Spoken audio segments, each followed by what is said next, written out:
É isso aí, olha, a gente tem essas matérias aí, esse vídeo e de abertura, um vasto material para a gente discutir.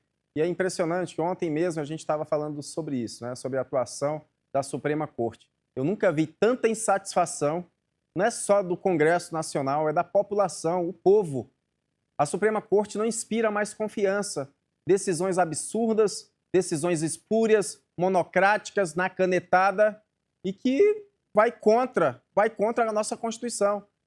Quando a gente vê agora, recentemente, Lindbergh Faria, outras pessoas ligadas à esquerda, criticando a ação de ministro do STF, a gente começou a entender que o canhão já começou a virar de lado. Enquanto está virado para a direita, está todo mundo aplaudindo. Aí quando começa a sentir o efeito e perceber que isso é geral, que não importa o espectro político que a pessoa é, seja de esquerda, de direita, de centro, não importa, mas os efeitos de uma decisão absurda, espúria, ela vai afetar qualquer pessoa. Então é necessário que o sistema de freios e contrapesos funcione no nosso país. A gente não pode imaginar que um poder é intocável, que a Suprema Corte é intocável e os demais poderes podem acontecer tudo. Deputado federal pode ser preso, deputado estadual pode ser preso, senador pode ser preso, presidente da República pode ser preso, todo mundo pode ser processado, mas quando vai lá para a Suprema Corte, não, ali não. Ali é todo mundo blindado. Quantas coisas absurdas a gente não está vendo? Quantas coisas absurdas, ministro andando com jatinho, de pessoas ligadas a esquema de corrupção. Então está na hora, se a gente quer moralizar esse país, a gente precisa entender que a lei ela tem que funcionar para todos. Não é só para parlamentares, é para ministros do STF.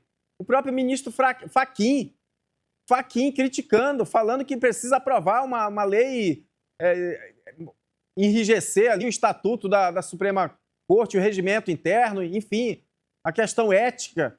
Ou seja, ele não coaduna com essa questão de ministro estar indo em jatinho, viajando para assistir jogo de futebol, atuando de forma política, que possa fazer o seu trabalho de forma responsável e seguindo a Constituição Federal.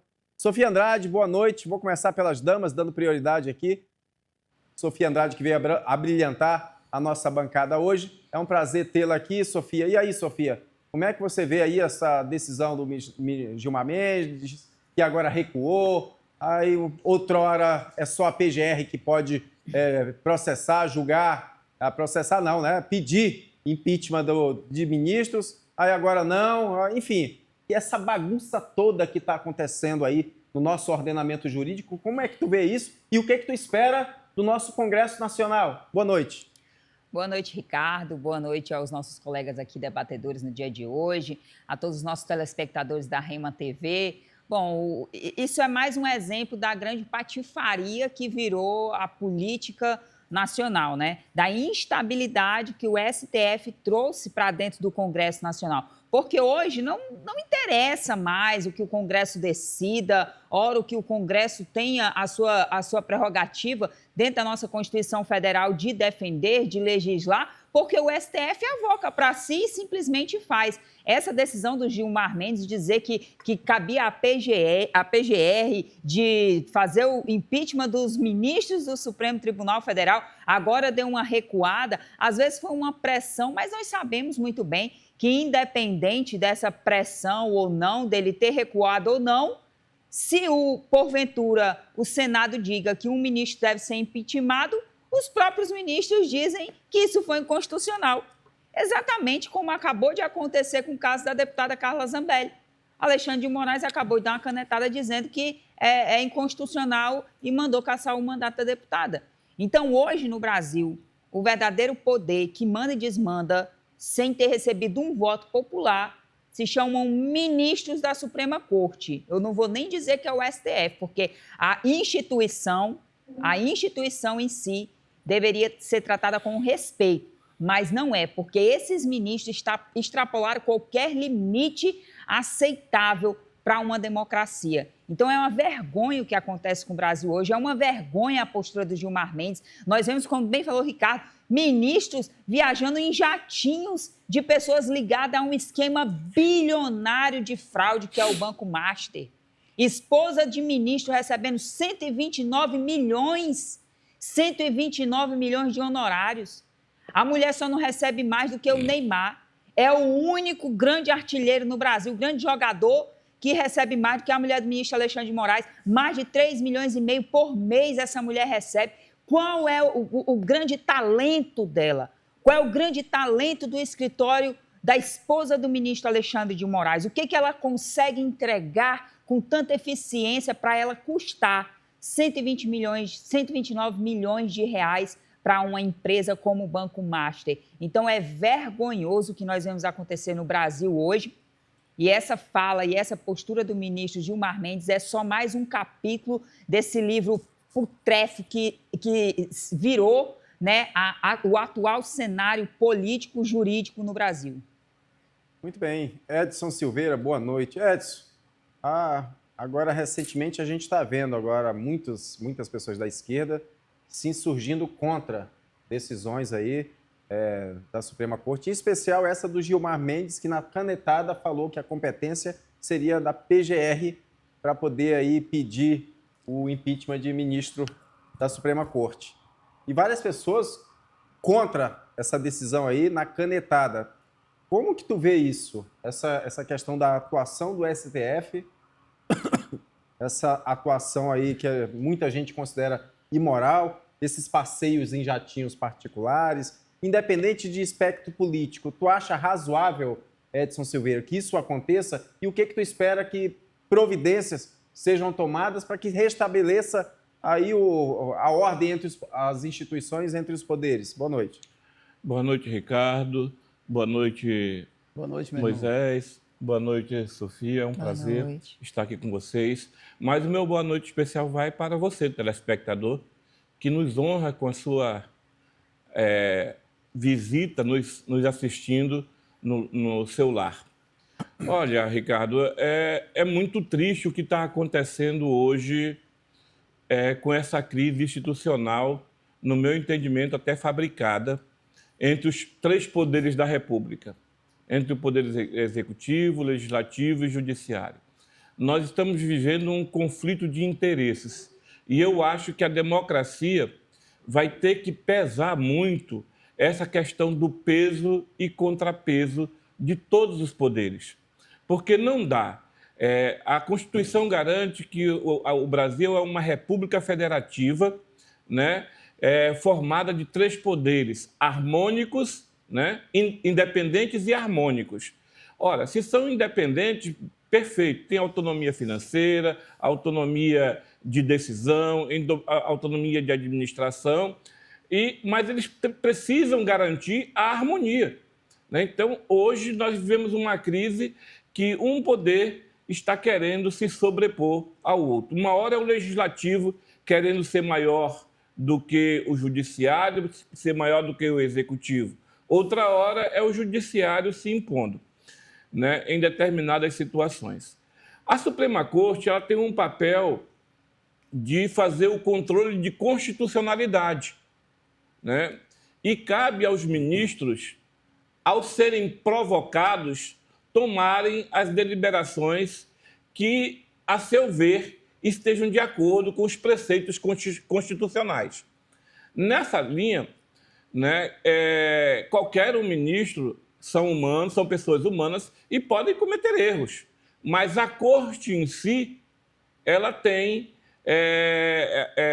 os seus próprios meios de se autocontrolar, né? Quando um ministro toma uma decisão monocrática, ele leva ao plenário ou à turma e essa referenda ou não a própria decisão tomada a priori monocraticamente, né? O que a gente viu com relação ao ministro Gilmar Mendes, quando ele delibera de que somente o Procurador-Geral da República que poderia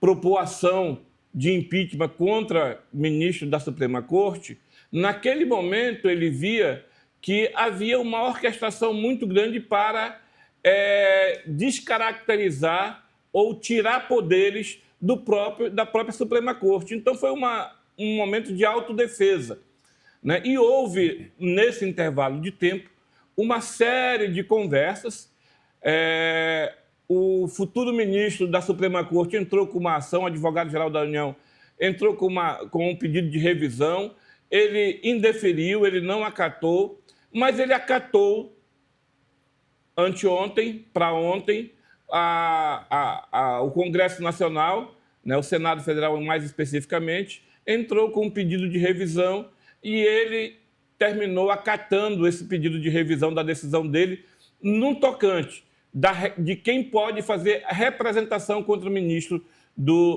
da Suprema Corte. Né? Por quê? Porque o próprio Senado demonstrou que estava havendo avanços no processo de regulamentação da lei do impeachment, que infelizmente ainda é de 1950, né, que foi recepcionado pela Constituição de 88. Agora, esse imbróglio todo leva a gente pensar, né, como é que deve funcionar essa questão dos três poderes independentes e harmônicos. Eu penso que o ministro tem várias críticas a serem feitas a vários ministros, ao comportamento de vários ministros. Essa questão de jatinho, de uma série de coisas, mas isso não é privilégio, infelizmente, só da Suprema Corte brasileira. Né? Tanto é que, o ano passado, a Suprema Corte norte-americana passou por um problema muito parecido com esse, né? Onde um dos ministros, o mais antigo daquela corte, foi acusado de relação meia que temerária com um determinado milionário lá que comprou uma casa dele, que dava jatinho para ele viajar, ia para resorts, etc. Tal, né? A mesma coisa, infelizmente, aconteceu com alguns ministros na Corte brasileira. Né? Então, o ministro Fachin, hoje presidente da Suprema Corte, está discutindo um código de conduta que, na meu ver, é muito importante, que não deveria ser, mas hoje, pela conjuntura social, precisa ter delineado esse código de conduta até para dar baliza de comportamento para que os ministros da Suprema Corte não sejam interpretados erroneamente. Muito bem, mas tem um ponto crucial aí, Edson, que tu falou, mas tem um ponto aí que a gente precisa colocar. A questão de um ministro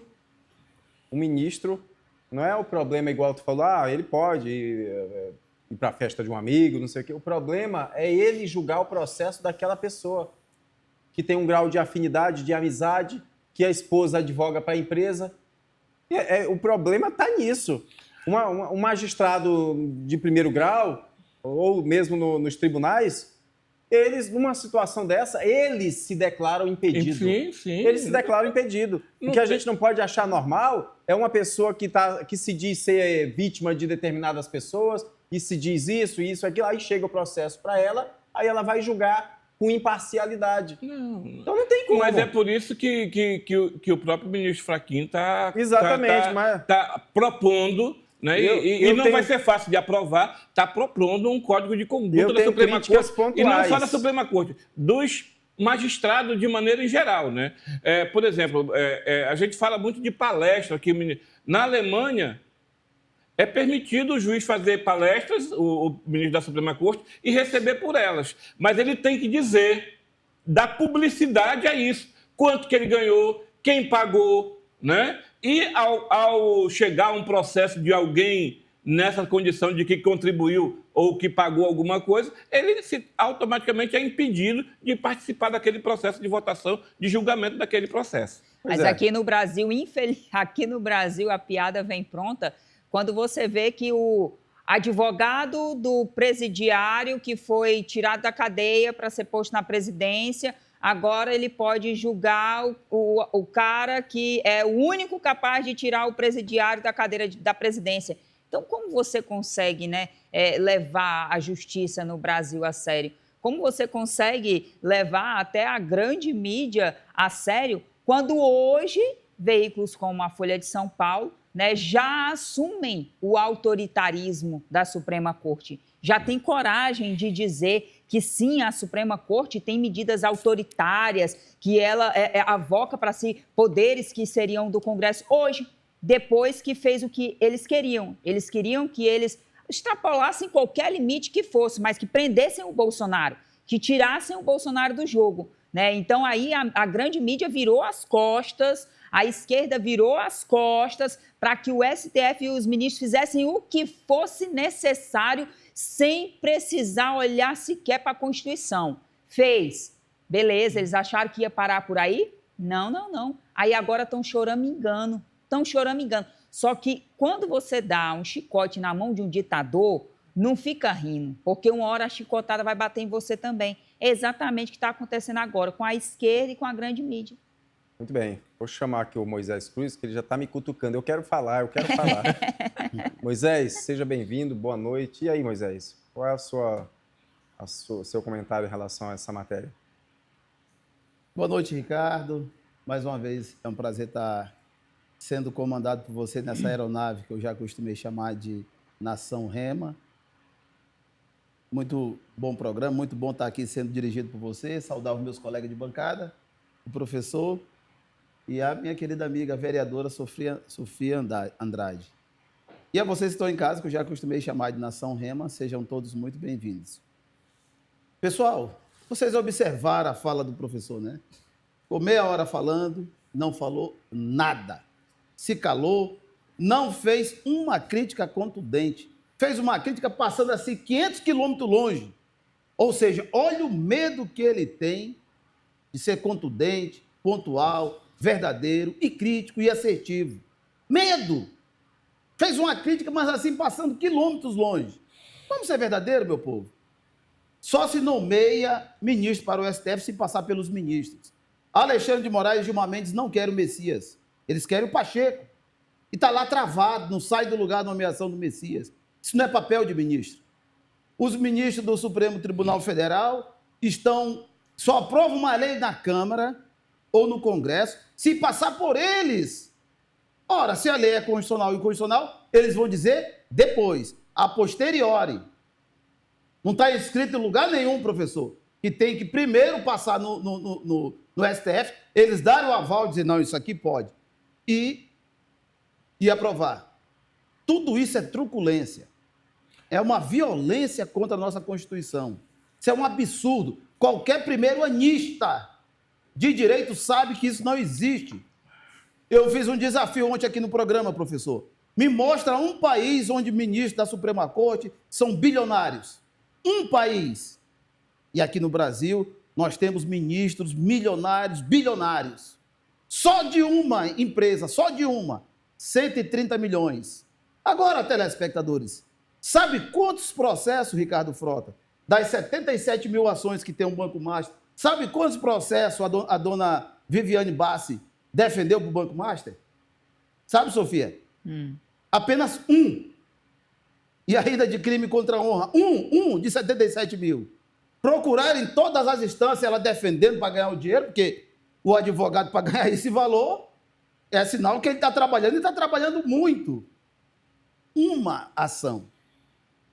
Meu Deus, será que a gente não se manca? Será que a gente não vai reagir? Será que não está na cara que isso não é normal? 130 milhões, uma ação? Uma mísera ação? Ninguém tem vergonha na cara? Vai todo mundo ficar passando pano? A gente não vai cair na real que isso é imoral, é ilegal, que isso está escancarado demais? Aí vem aqui o professor e falar em termo ético, fazer um regulamento. Que regulamento? Isso é prisão, professor. O senador falou na cara dele, o senador de esquerda, falou para o ministro Lewandowski. Essas pessoas precisam ser presas, investigadas e presas. Está demais. Voando, falou na cara do Lewandowski, voando em jatinho de bandidos, aceitando comidas, manjares, lazeres, tudo de bandido, aceitando, sabendo. Não é que eles não saibam. Eles sabem que quem está bancando todo aquele conforto, aquelas festas, aqueles vinhos caros, aqueles uísques caros, são bandidos. Eles sabem.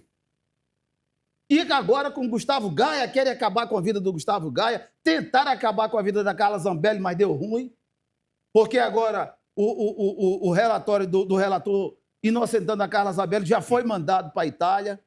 Aí, Carla, você escolheu um lugar ruim, né? Cheio de esquerdistas. Escolheu a Itália. Se tivesse nos Estados Unidos, estava livre. Mas escolheu a Itália, Jesus. Ô dedo ruim, hein? Mas vai dar certo esse relatório do Congresso, você foi absolvida lá no Congresso, pegar tudo isso, seu advogado tem que pegar tudo isso e levar para a Itália. Agora, o nível que está o STF, legislando, a cada canetada é uma legislada, esse Gilmar Mendes é outro, subiu o quórum de cassação dos ministros, se blindou, botou para 50 e pouco, não tem condições de caçar um ministro com 50 e poucos votos, eles sabem disso e se blindaram. Muito bem. 30 segundos aí para o Edson Silveira. Olha, o nosso amigo Moisés, como um acadêmico do direito, ou se nem sei se já concluiu o curso de direito, sabe muito bem que o que ele está falando é uma besteira tremenda, né? Qualquer ação na Suprema Corte, ela só age, ela só decide por provocação, né? Alguém tem que provocar o judiciário. E esse é o princípio básico. O judiciário não toma medida porque o ministro achou que tem que tomar. Não, alguém provocou, alguém interpelou, alguém apresentou uma denúncia, alguém pediu que ele julgasse determinado tema ou determinada situação. Quem pediu o inquérito da fake news, professor? Oi? Responda para o telespectador. Não, o inquérito da fake news responda. Quem pediu o inquérito? Não, você Foi de disse que... ofício. Foi de ofício. Foi de ofício. Foi de ofício. Tá vendo aí, telespectador? Mas veja bem. Tá vendo aí como a gente pega da assim? fake news. Não, A gente não pega é isso. assim. Não, Pega e não fala. mulher, não queira lacrar Você aqui, não. disse, Não não, queira você lacrar, não veio pra cá. Não, Você não, falou não aqui queira no lacrar, programa não. Existia que era várias gente que denúncias. pedia, que era não sei o quê, houve não veio com denúncias essa. da questão Foi da de fake ofício. news, que estava Não tinha participação da assolapando PGR, o país a com PS mentiras, não pediu com pra abrir mentiras e inquérito. etc.